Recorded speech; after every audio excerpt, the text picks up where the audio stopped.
Hello po sa lahat ng mga suki na taga-subaybay ng ating channel na Sityo Bangungot dito po sa YouTube. Kumusta po kayong lahat? Sana ay nasa mabuti kayong kalagayan na sa oras na sumainyo ang ating upload na ito sa ating bago na namang kwento. So sana po manatili kayo nakatutok at tutok hanggang dulo para malaman natin at mapagsaluhan natin ang isa na namang kwentong magbibigay takot at kilabot sa ating lahat. Samahan niyo ako ha. Kung handa na kayo, eto na po ang ating kwento. Magandang araw sa iyo, Sir Jupiter, at sa mga nakikinig dito sa inyong channel. Ako po si Richard. Isa ako sa mga tahimik lang na tagapakinig ninyo na mas gustong makinig kaysa magsalita. Pero ngayong narinig ko yung kwento tungkol sa isang security guard na may kakaibang karanasan, parang may humila sa akin na ibahagi rin yung sarili kong naranasan noon. Hindi ko na lang babanggitin po kung saan eksaktong lugar nangyari ito bilang respeto na rin sa kumpanya at sa mga taong maaaring madamay. Pero sisiguraduhin ko na totoo ang lahat ng sasabihin ko. Nangyari ito noong 2015, panahon na masasabi kong pinakamabigat ang mga responsibilidad ko sa buhay. Ulila na po ako, Sir Jupiter. Matagal nang nawala ang mga magulang ko kaya maaga akong natuto na tumayo sa sarili kong mga paa. May isa akong kapatid na mas bata sa akin at nag-aaral pa ng kolehiyo noon. Siya na lang ang natitirang pamilya ko kaya ginawa ko ang lahat para mapagtapos siya. Hindi naging madali ang buhay namin dahil ako lang ang kumakayod, pero hindi ako sumuko dahil alam kong wala kaming aasahang iba kundi ang isa't isa. Matagal na rin akong nagtatrabaho bilang security guard noon kaya masasabi kong sanay na ako sa ganitong klase ng trabaho. Nakapag-duty na ako sa iba't ibang lugar tulad ng mall, warehouse at mga opisina. Sanay na po ako sa puyatan, sa tahimik na gabi at kahit sa mga pagkakataong mag-isa lang ako sa duty. Hindi na rin bago sa akin ang makarinig ng kung ano-anong ingay sa dilim o makaramdam ng kakaiba, lalo na kapag madaling araw na. Pero kadalasan iniisip ko na lang na normal lang yun o dala lang ng pagod at puyat. Dahil sa sipag at tiyaga ko, napansin ako ng agency namin at madalas akong nabibigyan ng mga assignment na mas mabigat ang responsibilidad. Kahit mahirap, tinatanggap ko lang dahil kailangan ko ng mas malaking kita para sa kapatid ko. Mas iniisip ko kasi ang tuition niya, allowance at pang-araw-araw naming gastusin kaysa sa sarili kong pagod. Sa totoo lang, halos wala na akong pahinga noon. Pero pinipilit kong kayanin dahil alam kong may dahilan kung bakit ako lumalaban. Hanggang isang araw, na-assign ako sa isang kumpanya na medyo malayo sa dati kong mga duty. Night shift ang schedule ko roon at ako lang ang naka-assign na guard sa buong lugar tuwing gabi.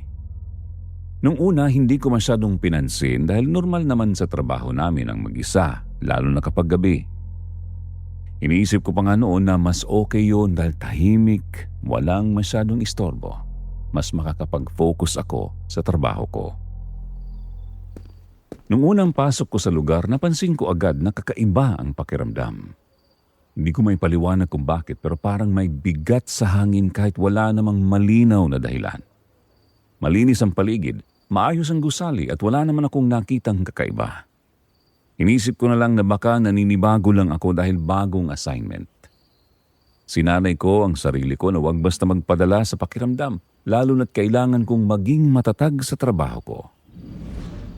Habang tumatagal ang mga araw, lalo akong nasanay sa routine ko. Papasok ako sa gabi, magro-ronda sa buong area, titignan ng mga ilaw, mga pintuan at siguraduhing ligtas ang lugar. Minsan may mga empleyado pang nag-o-overtime pero kadalasan pagdating ng hating gabi, halos ako na lang talaga ang natitira. Tahimik ang paligid, tanging tunog lang ng hangin at minsan mga sasakyan sa malayo ang maririnig. Pero kahit sanay na ako sa ganitong setup, hindi ko po maikakaila na may kakaibang pakiramdam pa rin akong nararanasan habang tumatagal ako roon. May mga pagkakataon na parang may nakatingin sa akin kahit wala naman akong nakikita. Minsan naman may maririnig akong kaluskos sa mga lugar na alam kong walang tao. Sa una hindi ko pinapansin dahil iniisip ko na baka daga lang o kung ano hayop. Pero may mga pagkakataon na hindi ko maipaliwanag kung saan nanggagaling ang mga tunog. Hindi ko ito kinuwento agad sa iba dahil ayoko namang isipin nilang natatakot ako o nag-iimbento lang. Bilang gwardya, inaasahan sa amin na matapang at hindi madaling kabahan. Kaya kahit may mga ganong pakiramdam ako, pinipilit kong baliwalain at ituloy lang ang trabaho ko. Iniisip ko na lagi ang kapatid ko na kailangan kong kumita para sa kanya at yun ang nagbibigay sa akin ng lakas ng loob para magpatuloy. Sa bawat gabi na lumilipas, unti-unti kong naramdaman na may nagbabago. Hindi lang sa paligid, kundi pati na rin sa sarili kong pakiramdam. Hindi na normal ang lahat, pero hindi ko pa rin mabigyan ng malinaw na paliwanag kung ano ang nangyayari. May mga pagkakataon kasi na napapaisip ako kung tama pa ba na manatili ako sa assignment na yon, pero lagi kong pinipili na magtiis dahil nga po kailangan ko ang trabaho. Hanggang sa dumating ang punto na masasabi kong doon na talaga nagsimulang magbago ang takbo ng buhay ko. Yung mga bagay na dati napapansin ko lang pero binabaliwala, unti-unting naging mas malinaw at mas mahirap ipaliwanag. Doon ko naramdaman na hindi na basta normal ang lahat at kahit anong pilit kong maging matapang, may parte sa akin na nagsimulang matakot. At doon na nagsimula, Sir Jupiter, ang mga pangyayaring hindi ko akalaing mararanasan ko habang ginagawa ko ang trabaho ko bilang isang simpleng security guard sa gabi. Nung unang gabi ko pa lang sa assignment na yon, Sir Jupiter, doon ko agad naramdaman may kakaiba sa lugar. Hindi pa man ako ganun katagal sa duty, parang may hindi maipaliwanag na pakiramdam na bumabalot sa akin. Tahimik ang compound, halos wala kang maririnig kundi ang mahihinang tunog ng hangin at mga dahon na gumagalaw. Sanay na ako sa ganitong klaseng eksena pero iba talaga ang pakiramdam ko noon. Yung tipong may kung anong mabigat sa dibdib ko kahit wala naman akong malinaw na dahilan. Nagsimula ang duty ko na maayos. Chinek ko ang logbook, inayos ang gamit ko at kinuha ang flashlight ko para sa unang ronda. Normal lang ang ginagawa ko, gaya ng dati kong mga assignment. Dahan-dahan akong naglakad sa loob ng compound habang iniisa-isa kong tinitingnan ang mga pintuan at bintana ng mga opisina. Wala namang kakaiba sa una, lahat nakasara at maayos ang pagkakalak. Habang nagpapatuloy ako sa pagroronda, unti-unti kong napansin na parang mas lalong tumahimik ang paligid. Yung tipong katahimikan na parang may hinihintay na mangyari. Doon na ako nagsimulang kabahan. Kahit pilit kong pinapakalma ang sarili ko. Sinabi ko sa sarili ko na baka naninibago lang ako dahil bagong lugar nga. Hanggang sa may narinig akong tunog na biglang nagpahinto sa akin. Isang tawa. Hindi siya malakas pero malinaw ko siyang narinig. Napalingon ako agad sa direksyon kung saan ko akalang narinig yon, pero wala naman akong nakita. Pinakinggan kong mabuti kung may kasunod pa at doon ko narinig ulit parehong tawa. Hindi ko mawari kung babae ba o lalaki. Hindi rin siya mukhang normal na tawa. Parang may halong lungkot o kung anong hindi ko may paliwanag. Kinabahan ako, Sir Jupiter. Pero bilang guard, hindi ako pwedeng basta umatras agad. Sinubukan kong sundan kung saan nanggagaling ang tunog. Dahan-dahan akong naglakad, hawak ang flashlight at nakatutok sa bawat sulok na madilim. Habang papalapit ako sa pinanggalingan ng tawa, mas lalo itong naging malinaw sa pandinig ko. Hanggang sa makarating ako sa isang office na nakasara. Doon ko narinig ng malinaw ang tawa para itong nasa loob mismo ng kwartong yon na pinanggagalingan. Huminto ako sa harap ng pinto at nakinig ulit. Ilang segundo ang lumipas, narinig ko na naman ang tawa. Doon ako kinilabutan dahil alam kong sarado ang kwartong yun at wala namang dapat tao sa loob. Lakas loob kong itinapat ang flashlight ko sa pinto at dahan-dahang sinilip ang siwang sa ilalim. Wala akong nakitang anino o kahit anong galaw. Sinubukan kong buksan ang pinto pero nakalak ito. Habang nakatayo ako roon, narinig ko ulit ang tawa. Mas malapit na parang nasa likod lang ng pinto. Doon na ako tuluyang natakot.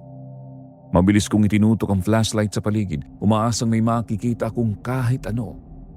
Pero wala talaga. Walang tao.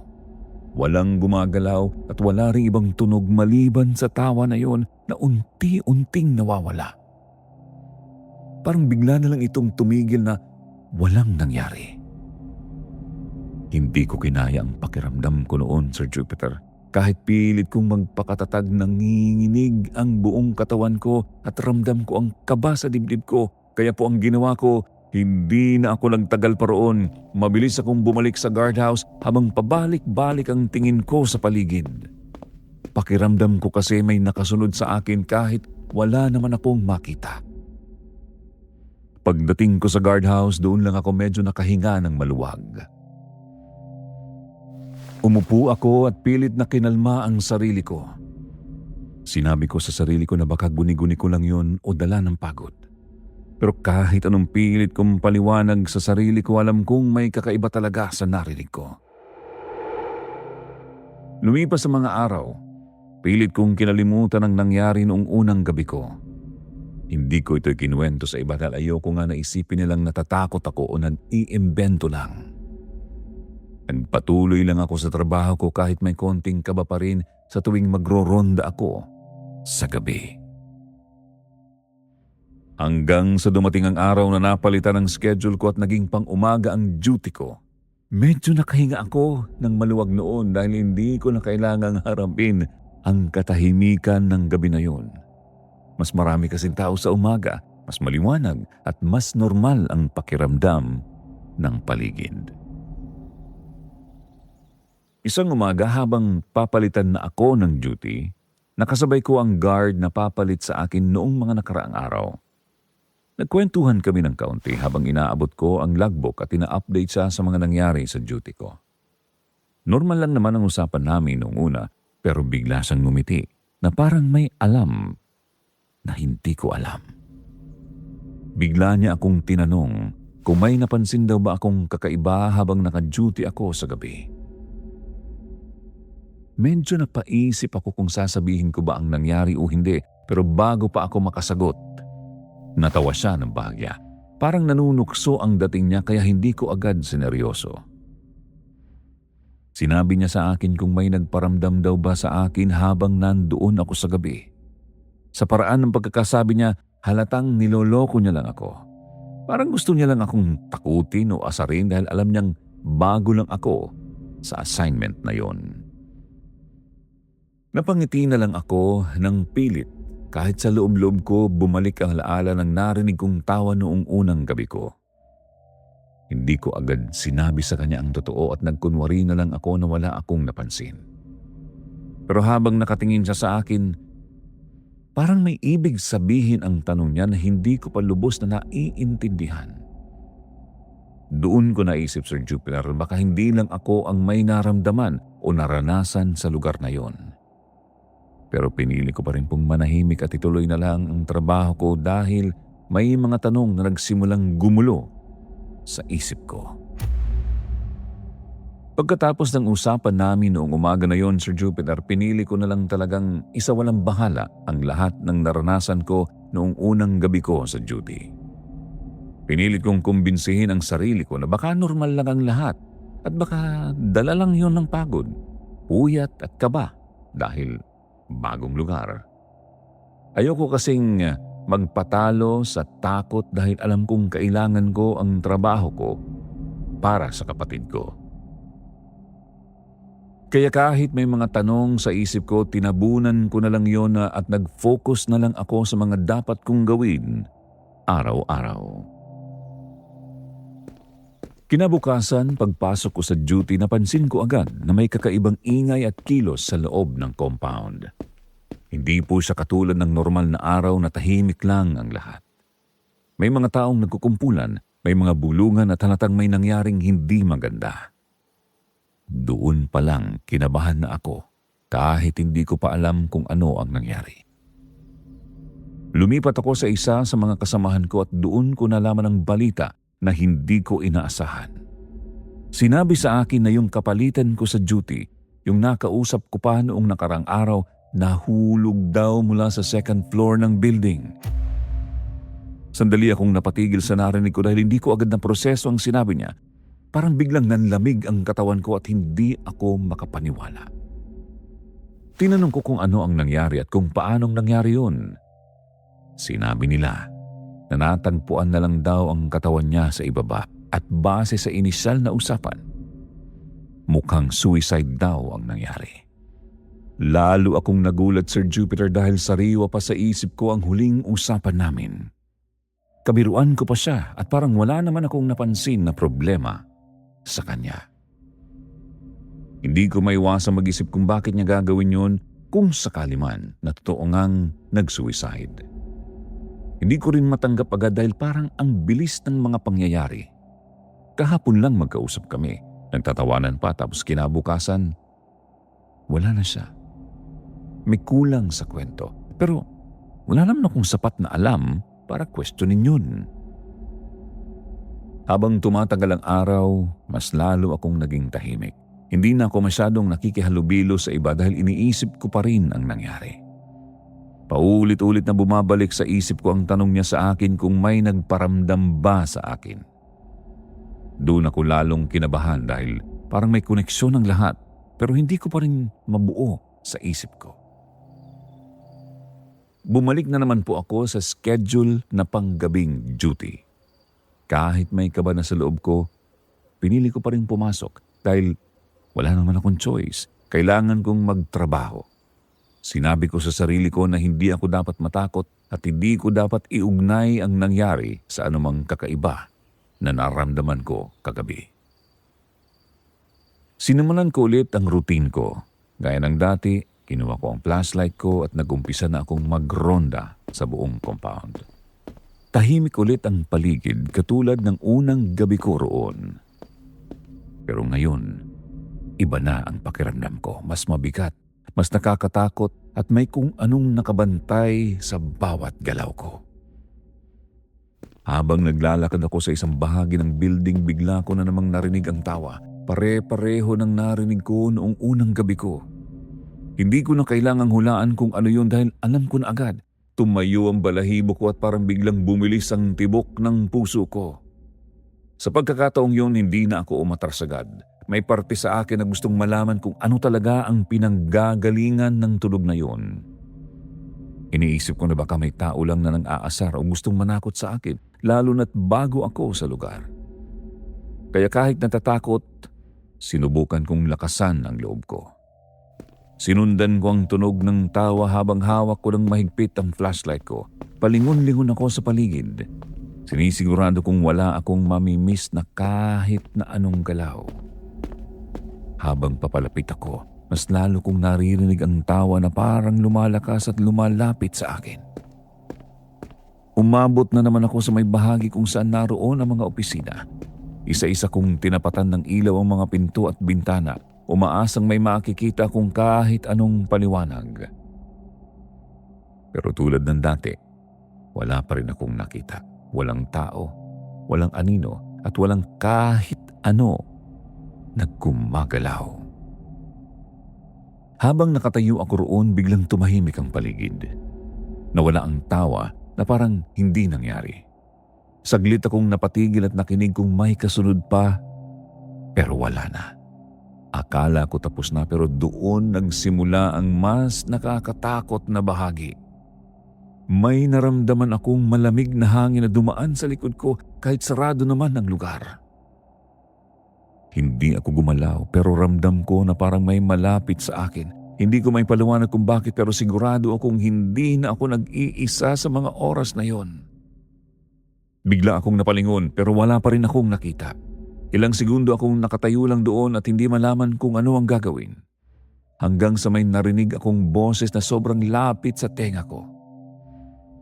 Isang bulong na malinaw kong narinig.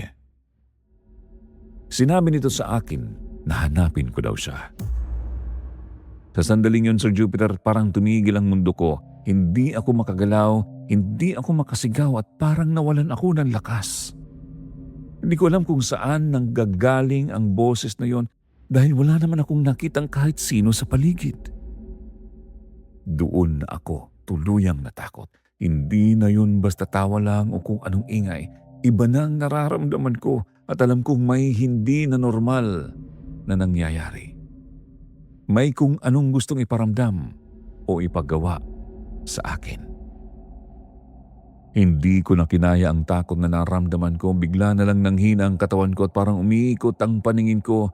Huling naalala ko na lang, unti-unti akong nawalan ng malay habang nakatayo sa lugar na yon. Nang magising ako, Sir Jupiter, ang unang bumungad sa akin ay puting kisame at ilaw na medyo nakakasilaw sa mata. Ilang segundo akong nakatulala dahil hindi ko agad naintindihan kung nasaan ako. Mabigat ang pakiramdam ng katawan ko at parang may kirot ang ulo ko. Unti-unti kong naramdaman ang paligid at doon ko napansin na nasa ospital na pala ako. Paglingon ko sa gilid, nakita ko ang kapatid ko na nakaupo malapit sa akin at umiiyak. Namumula ang mga mata niya, talatang matagal na siyang nag-aalala. Nang makita niyang gising na ako, lalo siyang napaiyak at agad na lumapit sa akin. Ramdam ko ang takot at pag-aalala niya sa mga oras na yon. Hindi ko alam kung ano ang sasabihin ko. Tinitigan ko lang siya habang pilit kong inaalala kung paano ako napunta roon. Hanggang sa unti-unting bumalik sa isip ko ang nangyari noong gabing yun. Ang tawa, ang bulong sa tenga ko at ang pakiramdam na hindi ako nag-iisa. Doon ako biglang kinabahan ulit kahit nakahiga lang ako. Tinatanong ako ng kapatid ko kung ano raw ang nangyari sa akin. Sabi niya kasi nakita na lang daw nila ako na walang malay sa loob ng compound at agad nila akong dinala sa ospital. Paulit-ulit niya akong tinatanong kung may nangyari ba sa akin, kung may nanakit ba o kung may naramdaman ba akong masama. Gusto ko sanang ikwento sa kanya ang lahat, Sir Jupiter. Gusto kong sabihin kung ano ang narinig ko at kung ano ang naramdaman ko. Pero hindi ko po nagawa. Parang may pumigil sa akin. Natakot ako na baka hindi siya maniwala o baka isipin niya na nag-iimbento lang ako. Ayoko ring mas lalo siyang mag-alala. Kaya ang ginawa ko, tumahimik na lang ako at sinabi na baka nahilo lang ako o napagod sa duty. Kita ko sa mukha niya na parang hindi siya kumbinsido pero wala na rin siyang nagawa kundi tanggapin ang sinabi ko. Ayoko na ring palakihin ang usapan dahil ako mismo hindi ko pa rin maipaliwanag ang nangyari sa akin. Ilang araw din akong nanatili sa ospital para magpahinga. Ayon sa doktor, wala naman daw akong malubhang sakit at baka nga raw dahil sa pagod at puyat kaya ako nawalan ng malay. Pero sa loob-loob ko, alam kong hindi lang yun ang dahilan. May iba pa akong naranasan na hindi ko lang masabi sa kanila. Nakausap din ako ng boss ko at sinabi niya na magpahinga muna ako at huwag munang pumasok sa trabaho. Pinayuhan niya ako na magpalakas muna at bumalik na lang kapag okay na ang pakiramdam ko. Nagpasalamat ako dahil kahit papaano naintindihan niya ang sitwasyon ko. Lumipas ang 1 linggo, unti-unti na akong bumalik sa normal. Kahit may kaba pa rin sa loob ko, pinilit kong maging matatag. Kailangan kong bumalik sa trabaho dahil kailangan ko pa rin kumita. Hindi ako pwedeng tumigil dahil lang sa takot. Kaya pagkatapos ng 1 linggong pahinga, bumalik na ako ulit sa duty. Pareho pa rin ang assignment ko at panggabi pa rin ang schedule. Habang papalapit ako sa lugar, ramdam ko na agad ang kaba sa dibdib ko. Bumabalik lahat ng alaala na pilit kong kinalimutan. Pagpasok ko sa compound, ganun pa rin ang itsura ng paligid. Tahimik, maayos at parang walang nangyari. Pero sa loob ko alam kong hindi na yun katulad ng dati. Iba na ang tingin ko sa lugar na yon at iba na rin ang pakiramdam ko sa bawat sulok nito. Sinimulan ko ulit ang routine ko bilang guard. Kinuha ko ang flashlight ko at nagumpisa na akong magronda. Bawat takbang ko, ramdam ko ang bigat at kaba. Palingon-lingon ako sa paligid kahit wala naman akong nakikitang kakaiba. Habang nagpapatuloy ako sa pagroronda, bigla ko na namang narinig ang tawa, parehong tunog na narinig ko noon. Hindi na ako nagulat pero hindi rin nawala ang takot ko. Bumalik lahat ng kaba sa dibdib ko sa isang iglap. Huminto ako at pilit hinanap kung saan nanggagaling ang tawa. Hindi ko na pinigilan ang sarili ko. Gusto ko nang malaman kung ano talaga yon. Iniisip ko na baka may nagpapatawa lang o may nang-aasar sa akin. Itinapat ko ang flashlight ko sa harap at dahan-dahan kong inikot ang ilaw sa paligid. Ilang segundo akong naghanap pero wala akong nakita. Hanggang sa may tumigil sa paningin ko. Sa harap ko may nakita akong babae. Nakatayo sa hindi kalayuan, nakatingin diretso sa akin. Hindi ko siya napansin kanina, bigla na lang siyang lumitaw. Nakangiti siya pero hindi yun normal na ngiti. Nakakatakot po ang itsura niya, parang may kakaiba sa mukha niya na hindi ko maipaliwanag. Mas lalo akong kinalabutan nang makita ko na may hawak siyang kutsilyo. Napako ang tingin ko sa kanya at hindi ako makagalaw. Nanigas ang buong katawan ko sa takot.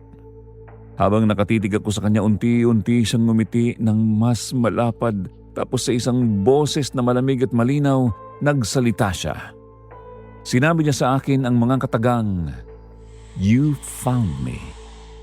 Pagkatapos kong makita yung babae na nakangiti, Sir Jupiter, hindi ako agad nakagalaw. Napako ako sa kinatatayuan ko habang nakatitig lang sa kanya. Hawak niya pa rin yung kutsilyo at hindi niya inaalis yung tingin niya sa akin. Ramdam ko yung bigat ng hangin sa paligid. Mas lalo pang lumamig ang buong lugar kahit mainit naman ang gabi. Hindi ko alam kung ilang segundo akong nakatayo roon pero ang alam ko lang bigla siyang gumalaw papalapit sa akin. Mabilis ang kilos niya na parang hindi normal na tao. Bago pa ako makaiwas o makatakbo, naramdaman ko na lang na may kamay na pumulupot sa leeg ko. Sinakal niya ako, Sir Jupiter, at doon ko agad naramdaman yung sobrang takot na hindi ko pa nararanasan kahit kailan sa buhay ko. Sinubukan kong alisin yung kamay niya pero sa sobrang lakas niya, parang hindi siya normal na tao. Pilit akong humihinga pero unti-unti akong nawawalan ng hangin. Nanginginig ang buong katawan ko habang nagpupumiglas ako. Habang sinasakal niya ako, naririnig ko pa rin yung tawa niya na parang umiikot sa tenga ko. Parang sinasadya niyang takutin akong lalo. Naramdaman ko na rin na unti-unti nang bumibigat ang paningin ko at parang lalabo na ang lahat sa harap ko. Sa gitna ng takot ko, bigla kong naalala yung mga naririnig ko dati sa mga kwento at sermon na kapag may matinding takot at wala ka nang magawa, lumapit ka sa Diyos. Hindi ako ganun karelihiyoso, Sir Jupiter, pero sa sandaling yun, wala na akong ibang maisip. Parang naging instinct na lang ng katawan ko na kumapit sa kahit anong makakatulong sa akin. Kaya kahit hirap na hirap ako magsalita dahil sinasakal ako, pinilit kong bumigkas ng dasal.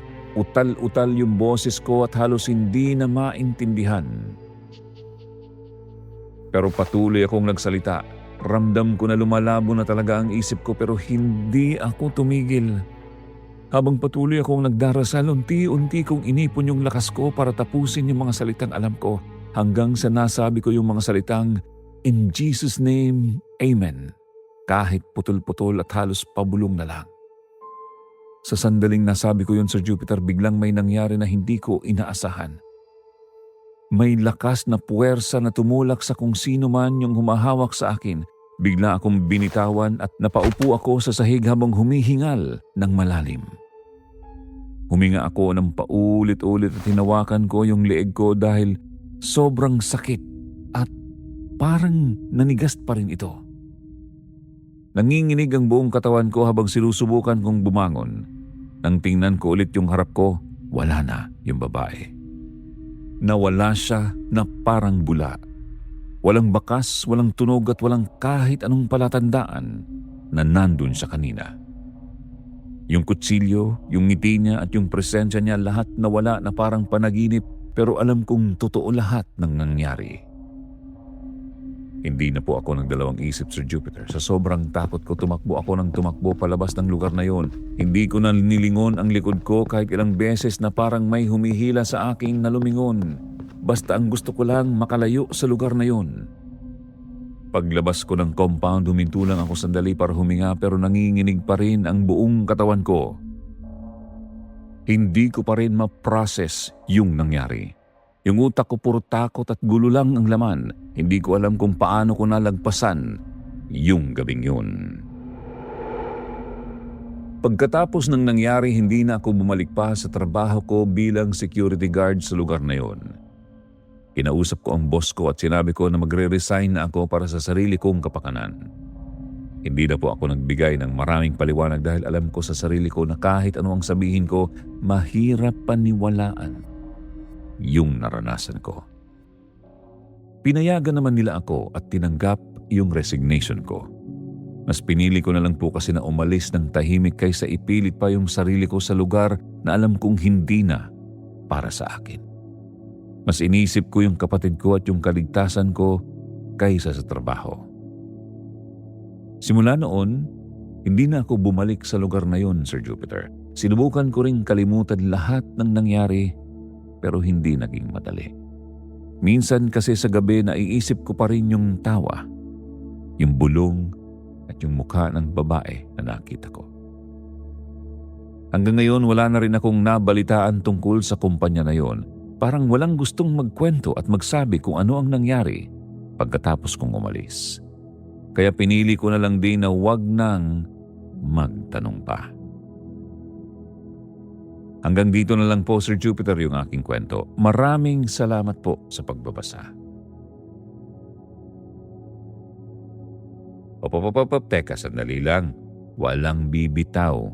May nakahanda pa akong kwento na mas lalong magpapataas ng balahibo nyo. Huwag lilipat. Tuloy-tuloy lang tayo, mga kaibigan.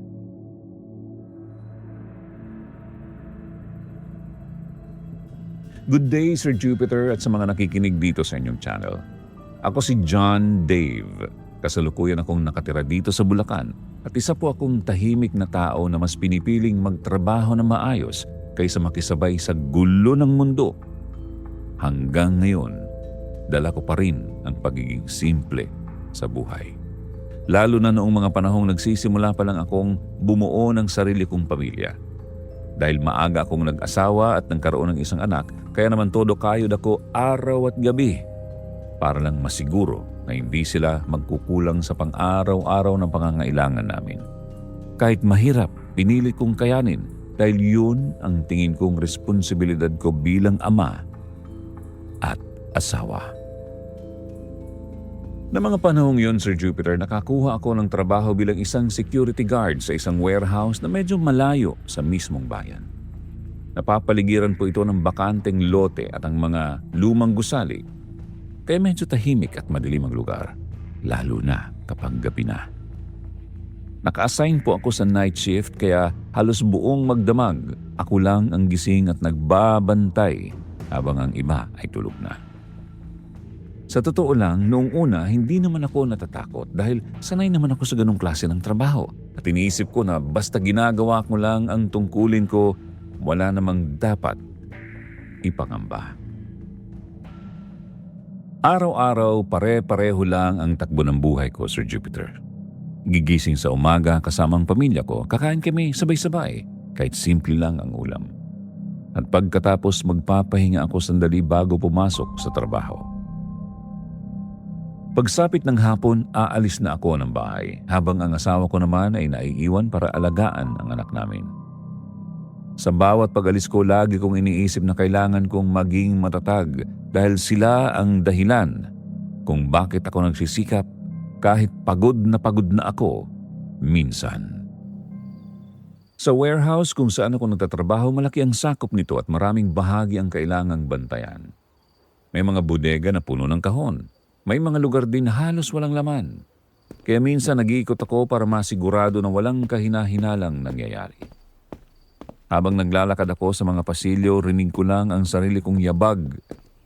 At minsan, ang hangin tumatama sa mga lumang pinto at yero. Nakakaramdam din ako ng kakaibang lungkot dahil sa sobrang tahimik ng paligid. Bilang isang security guard, kailangan kong maging alerto sa lahat ng oras. Kaya kahit inaantok, pinipilit kong manatiling gising. Gumagawa ako ng paraan tulad ng pag-inom ng kape o kaya ay paglalakad-lakad para hindi ako makatulog. Dahil alam kong delikado yon at maaaring mawalan ako ng trabaho kapag napabayaan ko ang tungkulin ko. Hindi ko kayang mangyari yun dahil wala namang ibang aasahan kundi ang kinikita ko. Minsan, Sir Jupiter, naiisip ko rin ang mga sakripisyo ko bilang ama. Lalo na kapag nakikita ko ang anak ko na natutulog bago pa ako umalis ng bahay. Minsan naman tulog pa rin siya kapag umuwi ako ng madaling araw. Kaya pakiramdam ko, kulang ang oras ko para sa kanila. Pero pinipilit kong bumawi tuwing araw ng pahinga ko. Kahit simple lang ang ginagawa namin tulad ng pagkain sa labas o panonood ng telebisyon sa bahay. Sapat na yun para maramdaman ko na kahit papaano natutupad ko ang papel ko sa kanila. Sa trabaho naman, may mga kasama ako pero kadalasan magkakaiba kami ng schedule. Kaya may mga gabi na ako lang talaga ang tao sa lugar. Doon ko nararamdaman ang bigat ng responsibilidad dahil kapag may nangyari, ako lang ang aasahan. Kahit minsan kinakabahan ako, hindi ko yon pinapakita dahil kailangan kong maging matapang at handa sa anumang sitwasyon. Ang warehouse na binabantayan ko medyo luma na rin at may mga bahagi na parang hindi na nagagamit. Kaya minsan napapaisip ako kung bakit kailangan pagbantayan ang mga yon. Pero trabaho ko yun, kaya hindi na ako nagtatanong pa at ginagawa ko na lang ang dapat kong gawin. Sa tuwing iikot ako sa mga madidilim na parte, dala ko ang flashlight ko at sinisilip ang bawat sulok para masigurado na walang tao o anumang kakaiba na maaaring magdulot ng problema. Habang tumatagal, Sir Jupiter, nasanay na rin ako sa ganitong setup ng buhay na paulit-ulit lang ang ginagawa araw-araw. Pero sa likod ng pagiging sanay ko, nandun pa rin ang pagod at pag-aalala. Lalo na para sa pamilya ko. Dahil gusto kong mabigyan sila ng mas maayos na buhay. Hindi ko gustong maranasan ng anak ko ang hirap na dinaanan ko noon, kaya kahit anong pagod, tinatanggap ko basta para sa kanila. Ganito ang naging simula ng kwento ko, Sir Jupiter. Nung ako ay nagtatrabaho bilang isang security guard sa warehouse na yon, isa lang akong simpleng tao na may simpleng pangarap na mabigyan ng maayos na buhay ang pamilya. At handang gawin ang lahat kahit gaano kahirap, basta para sa asawa at anak. Dito nagsimulang magbago ang takbo ng mga gabing akala ko ay normal lang. Sir Jupiter, nagsimula na ako sa trabaho ko bilang security guard sa warehouse na yon at sa mga unang araw, masasabi ko na maayos naman ang lahat at wala akong napansing kakaiba sa paligid. Ginagawa ko lang ang routine ko gabi-gabi. Umiikot sa buong lugar, chinecheck ang bawat sulok at sinisigurado na walang taong pumapasok o gumagalaw sa loob ng binabantayan ko. Kahit medyo tahimik at malayo sa kabahayan ng lugar, hindi naman ako agad kinakabahan. Dahil iniisip ko na normal lang yun sa ganong klase ng trabaho. Lalo na sa night shift kung saan kadalasan wala talagang masyadong tao. Sa unang gabi ko, Sir Jupiter, naging maayos ang lahat. Medyo naninibago pa ako sa paligid, pero pinilit kong maging pamilyar sa bawat parte ng warehouse. Dala ko ang flashlight ko habang nag-iikot at bawat tunog na naririnig ko, sinusuri ko agad kung saan galing. Kadalasan, hangin lang ang dahilan o kaya mga yero na gumagalaw. Hanggang sa matapos ang shift ko, wala naman akong naging problema at nakauwi ako ng maayos sa bahay namin. Noong ikalawang gabi, ganun pa rin ang nangyari. Pareho lang ang routine ko at mas naging kampante na ako dahil parang wala namang kakaiba sa lugar. Kahit papaano, nasanay na rin ang katawan ko sa puyat at mas nagiging alerto na rin ako sa mga bagay-bagay sa paligid ko. Naisip ko pa nga noon na baka madali na ang trabaho ko dito at kakayanin ko ito ng matagal. Basta tuloy-tuloy lang ang disiplina ko sa sarili. Pero noong ikatlong gabi ko na, Sir Jupiter, doon nagsimulang may marinig akong hindi ko agad maipaliwanag. Nasa bandang likod ako ng warehouse noon kung saan mas tahimik at mas madilim ang paligid kumpara sa harap. Habang naglalakad ako at iniilawan ng daan gamit ang flashlight, bigla akong nakarinig ng isang tunog na may kumakalampag na bola sa simento. Malinaw na malinaw sa pandinig ko ang tunog.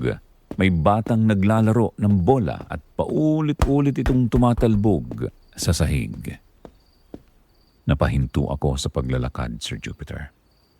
Nakinig ng mabuti para masigurado kung tama ba ang narinig ko. Ilang segundo akong nakatayo lang doon habang hinihintay kung mauulit pa ang tunog.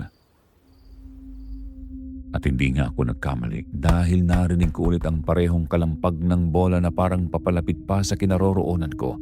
Doon ako medyo kinabahan dahil alam ko na wala namang ibang tao sa loob ng warehouse at wala rin akong alam na may gamit na bola sa lugar na yon.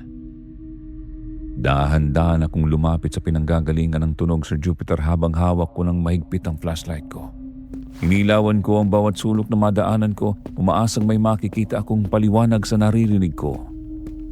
Pero habang papalapit ako, bigla na lang tumigil ang tunog ng bola na parang may biglang huminto sa paglalaro. Pagdating ko sa mismong lugar kung saan ko huling narinig ang kalampag, wala naman akong nakita.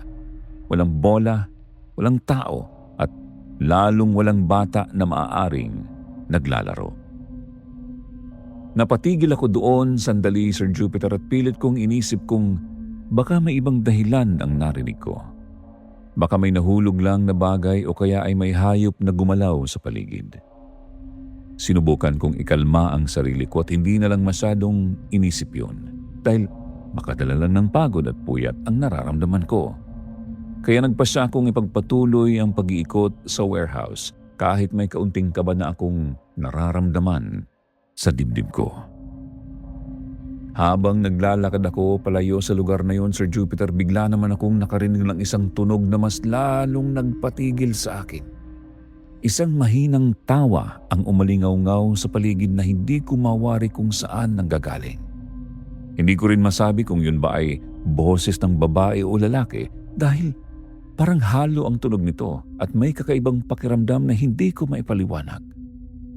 Para itong malamig sa tenga at nagdulot ng kakaibang kaba sa buong katawan ko. Muli akong napahinto at inikot ang ilaw ng flashlight ko sa paligid, Sir Jupiter. Umaasang may makita akong tao na maaaring pinanggalingan ng tunog. Pero tulad ng nauna, wala pa rin akong nakita. Tahimik ang buong paligid at parang walang kahit anong gumagalaw maliban sa akin. Ang tawa na narinig ko biglan lang nawala, na parang hindi ko talaga narinig. Pero malinaw sa isip ko na totoo yun. Nang mga sandaling yun, Sir Jupiter, hindi ko na alam kung ano ang iisipin ko. Pinilit kong maging kalmado at hindi magpadala sa takot dahil alam kong kailangan kong tapusin ang trabaho ko. Pero hindi ko may tatanggi na iba na ang pakiramdam ko kumpara sa mga naunang gabi. May kakaiba na akong nararamdaman sa lugar na hindi ko maipaliwanag kahit anong isip ang gawin ko. Yun ang unang pagkakataon, Sir Jupiter, na may narinig akong ganong klaseng tunog sa warehouse na binabantayan ko. At kahit pilitin kong hanapan ng paliwanag, wala talaga akong makita o maramdaman na sapat na dahilan kung bakit nangyari yon. At doon ko unang naramdaman na may mga bagay pala na hindi basta-basta maipapaliwanag. Lalo na kung ikaw ay nag-iisa sa isang lugar na sobrang tahimik at madilim. Pagkatapos ng gabing yon, Sir Jupiter, dumating ang oras na magpapalitan na kami ng duty ng kasama ko at doon ko naisip na ikwento sa kanya ang mga narinig ko habang nagbabantay ako. Habang papalapit siya sa guardhouse, medyo gumaan ang pakiramdam ko dahil hindi na ako nag-iisa. Kaya agad ko siyang kinausap at sinabi ko ang tungkol sa kalampag ng bola at sa tawa na hindi ko mawari kung saan nanggaling. Inisa-isa ko sa kanya ang mga nangyari, kung paano ko narinig ang tunog at kung paano ako naghanap. Pero wala naman akong nakita. Umasa ako na baka may paliwanag siya o baka may alam siya tungkol sa lugar na yon na hindi ko pa nalalaman. Pero sa halip na seryosohin ang kwento ko, Sir Jupiter, tinawanan lang niya ako na parang hindi niya pinaniniwalaan ang sinasabi ko. Kitang-kita ko sa mukha niya na parang sanay na sanay siya sa ganong usapan at sinabi niya na wag ko raw masyadong isipin yun at masanay na lang ako sa mga ganong pangyayari. Para sa kanya, normal na lang yun o baka naman ayaw lang niya akong takutin lalo. Hindi na ako nakasagot pa ng marami dahil pakiramdam ko hindi rin naman niya ako seseryosohin kaya hinayaan ko na lang at tinanggap ko na baka nga tama siya. Huwag ko na lang bigyan ng pansin. Umuwi ako ng bahay na medyo magaan na ulit ang pakiramdam ko, Sir Jupiter. Pero hindi pa rin nawawala sa isip ko ang mga nangyari noong gabing yon. Kahit piliting kong kalimutan, bumabalik pa rin sa alaala ko ang tunog ng bola at ang kakaibang tawa na yon. Pero dahil kailangan ko magtrabaho at hindi ko pwedeng iwanan ang responsibilidad ko, pinilit ko na lang na huwag matakot at isipin na bahagi lang yon ng pagiging bagong salta sa trabaho. Lumipas sa mga araw at gabi, Sir Jupiter, pinagpatuloy ko lang ang routine ko sa warehouse. Kahit papano, nasanay na rin ako sa tahimik at madilim na paligid. At sinubukan kong wag nang alalahanin ang mga unang nangyari. Pero may mga pagkakataon pa rin na bigla na lang pumapasok sa isip ko ang mga iyon, lalo na kapag ako ay nag-iisa at walang ibang tao sa paligid. Hanggang isang gabi, Sir Jupiter, habang ako ay rumoronda sa loob ng warehouse, may narinig na naman akong kakaiba. Nasa kalagitnaan ako ng pag-iikot noon at tulad ng dati, dala ko ang flashlight ko habang iniilawan ng dinadaanan ko. Tahimik ang paligid pero bigla na lang akong nakarinig ng mga yabag na parang may tumatakbo. Hindi po ito tulad ng karaniwang tunog na naririnig ko dahil mas mabilis ito at mas magaan na parang isang bata ang tumatakbo sa loob ng warehouse. Kasabay ng mga yabag ay may narinig din akong tawa, Sir Jupiter, na parang tawa ng isang bata na naglalaro. Hindi malakas pero malinaw ko itong narinig sa gitna ng katahimikan ng lugar. Napahinto na naman ako. Ramdam ko na naman ang kaba na unti-unting pumapasok sa katawan ko. Hindi ko alam kung ano ang dapat kong isipin sa mga sandaling yun. Pero alam ko na hindi yun normal. Dahan-dahan akong naglakad papunta sa direksyon kung saan ko narinig ang tunog, Sir Jupiter. Habang iniikot ko ang ilaw ng flashlight ko sa paligid, sinubukan kong hanapin kung saan nanggagaling ang mga yabag at ang tawa. Umaasang may makikita akong paliwanag. Pero habang papalapit ako, unti-unti ring nawala ang tunog hanggang sa tuluyan na itong tumahimik. Pagdating ko sa lugar, wala na naman akong nakita at wala rin akong kahit anong bakas na may tumakbo doon. Napahinto ako at sandaling tumingin-tingin sa paligid. Pero wala talaga, Sir Jupiter. Tahimik ulit ang buong warehouse na parang walang nangyari.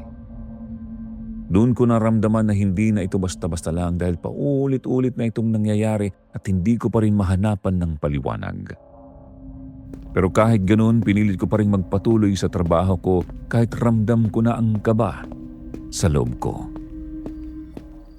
Matapos ang ilang sandali, nagpasya na akong bumalik sa guardhouse, Sir Jupiter, dahil pakiramdam ko mas mabuti na doon na lang ako manatili muna. Umupo ako sa upuan ko at sinubukan kong pakalmahin ang sarili ko. Dahil sa pagod at sa puyat, hindi ko namalayan na unti-unti na pala akong inaantok. Kahit pinipilit kong manatiling gising, hindi ko na napigilan ang sarili ko at doon na ako nakatulog sandali habang nakaupo. Matagal akong nakatulog, Sir Jupiter, pero bigla na lang akong nagising nang may tumama sa mukha ko. Malakas ang pagkakatama na parang isang bola ang tumama sa akin. Napabalikwas ako sa gulat at agad kong hinawakan ang mukha ko at habang sinusubukang alamin kung ano ang nangyari. Mabilis kong kinuha ang flashlight ko at inilawan ang paligid ng guardhouse. Pero sa kabila ng ginawa ko, Sir Jupiter, wala akong nakita na kahit sino. Walang tao sa paligid at wala rin akong nakitang bola na maaaring tumama sa akin. Tahimik ang buong lugar at ako lang ang nandoon sa loob ng guardhouse. Doon na ako tuluyang kinabahan dahil malinaw na malinaw sa pakiramdam ko ang tumama sa mukha ko. Pero wala akong makita kung ano yun. Habang nakaupo ako at pilit na inuunawa ang nangyari, Sir Jupiter, bigla na naman akong nakarinig ng isang tawa. Katulad ng nauna, hindi ko na naman mawari kung babae ba o lalaki ang boses. At may kakaibang pakiramdam na dala ang tunog na yun. Parang may nanonood sa akin pero hindi ko makita kung nasaan. Doon ko naramdaman ang matinding kaba, Sir Jupiter, habang nakaupo ako sa loob ng guardhouse na mag-isa at hindi ko alam kung ano ang susunod na mangyayari. Pagkatapos kong marinig ang tawang yun, Sir Jupiter, hindi na talaga ako mapakali sa kinauupuan ko sa loob ng guardhouse. Ramdam ko na ang bilis ng tibok ng puso ko at parang may kung anong mabigat na pakiramdam sa dibdib ko na hindi ko maipaliwanag. Kahit gusto kong isipin na baka pagod lang ako o baka guni-guni ko lang ang lahat, hindi ko maitanggi na malinaw ang mga naririnig at nararanasan ko. Kaya dahan-dahan akong tumayo at hinawakan ko ng mahigpit ang flashlight ko habang umiikot ang tingin ko sa paligid. Habang iniilawan ko ang bawat sulok ng guardhouse, Sir Jupiter, pilit kong hinahanap kung saan nanggaling ang tawa na yun. Tahimik ang paligid at parang walang kahit anong gumagalaw. Pero habang patuloy akong nakatingin sa harap ko, bigla na lang akong napalingon sa may bandang gilid ng pintuan na parang may naramdaman akong kakaiba. Doon nanlaki ang mga mata ko sa nakita ko. May isang batang lalaki na nakatayo sa may labas ng guardhouse, Sir Jupiter. Maliit siya, parang nasa edad 7 o 8 taong gulang. Nakatingin siya sa akin at hindi ko maipaliwanag ang itsura niya. Pero may kakaiba sa presensya niya na agad kong naramdaman. Hindi ko alam kung paano siyang nakapasok sa loob ng warehouse at lalong hindi ko alam kung gaano na siya katagal doon. Habang nakatayo sa tila ba may gusto siyang sabihin sa akin at maya-maya, nakita kong gumalaw ang labi niya. Narinig ko ang boses niya na mahina pero malinaw at humihingi ng tulong. Sa mga sandaling yun, Sir Jupiter, lalo akong kinabahan dahil hindi ko alam kung paano ako magre-react. Gusto kong tumulong dahil bata siya, pero may kung anong pakiramdam sa loob ko na nagsasabing, hindi normal ang nakikita ko. Napatigil ako sa kinatatayuan ko, Sir Jupiter, at ilang segundo akong hindi makagalaw. Tinitigan ko lang ang bata habang iniisip ko kung ano ang dapat kong gawin. Pero habang tinitingnan ko siya, parang mas lalo kong nararamdaman ang kakaibang lamig sa paligid. At parang may bumubulong sa isip ko na umalis na lang ako doon. Hindi ko maipaliwanag kung bakit, pero mas nanaig ang takot ko kaysa sa kagustuhan kong tumulong. Bigla akong napaatras, Sir Jupiter, at hindi ko na pinilit pang lapitan ang bata. Sa halip, tumalikod ako at nagsimulang tumakbo palayo ng guardhouse. Hindi ko na inisip kung ano ang mangyayari, basta ang nasa isip ko na lang makalayo sa lugar na yon. Habang tumatakbo ako, ramdam ko ang matinding kaba at parang hindi ko na kayang humarap pa sa kahit anong maaaring makita ko roon. Hindi ko tinapos ang duty ko nung gabing yun, Sir Jupiter.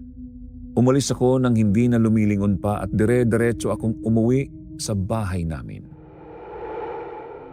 Pagdating ko sa bahay, hindi ko agad na ikwento sa asawa ko ang nangyari dahil kahit ako, hindi ko pa rin matanggap ng buo ang mga nakita at naramdaman ko. Pero sa loob-loob ko, alam ko na hindi ko na kayang bumalik pa sa trabahong yon. Kinabukasan, Sir Jupiter, nagpasya na akong mag-resign sa trabaho ko bilang security guard sa warehouse. Hindi na po ako nagdalawang isip pa dahil mas pinili ko ang kaligtasan ko at ang kapayapaan ng isip ko kaysa ipagpatuloy ang trabaho na alam kong hindi ko na kayang harapin. Kahit alam kong mahihirapan ako ulit maghanap ng panibagong trabaho, tinanggap ko na lang dahil hindi ko na kayang balikan ang lugar na yon matapos ang mga nangyari. Hanggang ngayon, Sir Jupiter, sariwa pa rin sa isip ko ang gabing yun, lalo na ang itsura ng batang nakita ko sa labas ng guardhouse. Minsan, napapaisip ako kung ano kaya ang nangyari sa kanya at kung bakit siya naroon sa lugar na yun. Hindi ko rin maiwasang maalala ang mga sandaling humingi siya ng tulong sa akin at kung paano ko piniling tumakbo palayo kaysa harapin ang sitwasyon. Sa tuwing naaalala ko yun, Sir Jupiter, may bahagi sa akin na nagsisisi at nagtatanong sa sarili ko kung tama ba ang ginawa ko. Bilang isang tao, natural lang naman na tumulong, lalo na kung bata ang nangangailangan. Pero sa mga sandali yun na naig ang takot ko at pinili kong iligtas ang sarili ko kaysa sa manatili at alamin kung ano talaga ang nangyayari. Hanggang ngayon, dala ko pa rin ang tanong na yun sa isip ko, Sir Jupiter, at hindi ko alam kung may makakasagot ba talaga. Kaya gusto ko ring itanong sa inyo at sa mga nakikinig kung sakaling kayo ang nasa sitwasyon ko, ano ang gagawin ninyo? Tama po ba ang ginawa ko na paglayo kaysa tulungan ang batang multo? Alam mo, John Dave, naiintindihan ko kung bakit ganoon ang ginawa mo at kung ako man ang nasa sitwasyon mo, ganoon din siguro ang gagawin ko para sa sarili kong kapakanan. Kayo ba mga nakikinig, ano ang masasabi niyo sa tanong ng ating letter sender? Comment down below sa ating comment section. Maraming salamat po sa inyong pagsubaybay at pakikinig sa ating mga naging kwento ngayong araw dito sa Sitio Bangungot.